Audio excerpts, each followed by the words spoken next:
Ces affiches ont été apposées ce matin sur les grilles de la Maison de la Mère et de l'Enfant à Besançon par les militants du mouvement pour la liberté de l'avortement et de la contraception. Ils étaient une vingtaine à occuper depuis hier 19 h l'entrée du service gynécologie et obstétrique.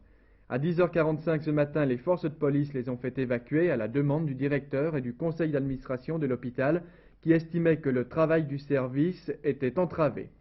Il n'y a pas eu d'incident sérieux, quelques manifestants ont été emmenés à l'hôtel de police pour vérification d'identité.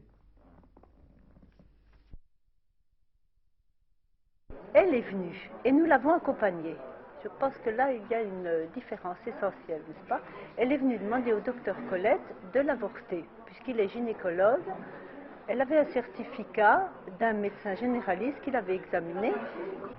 Ma position, la contraception, d'accord, et nous sommes toujours prêts à la faire, et ce suit déjà depuis au moins 5 ans. L'orthogénisme est annoncé à l'entrée du service. Nous voulons que le docteur Colette comprenne que avorter une femme, ce n'est pas céder à la pression de quelqu'un, c'est simplement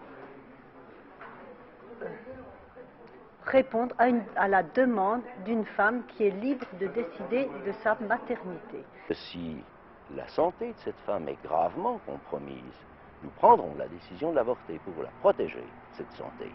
De la même façon, si nous avons la quasi-certitude que l'enfant à naître sera un enfant gravement anormal, et nous en avons les moyens, nous avons été les premiers en France, avec l'équipe de Boué à Paris et l'équipe de Lyon, à pratiquer les amniosynthèses précoces. À ce moment-là, également, nous prendrons la décision d'interrompre cette grossesse, il faut bien le dire, de tuer ce fœtus. Avoir un enfant, c'est une conséquence, mais finalement, je pense que ce n'est pas la première chose dans l'acte d'amour. Donc, si la femme veut avoir un enfant, qu'elle puisse l'avoir, qu'on lui donne toutes les possibilités d'avoir autant d'enfants qu'elle en veut et de les élever. Mais si elle ne désire pas en avoir, je ne vois pas pourquoi la société actuelle doit l'obliger à avoir des enfants.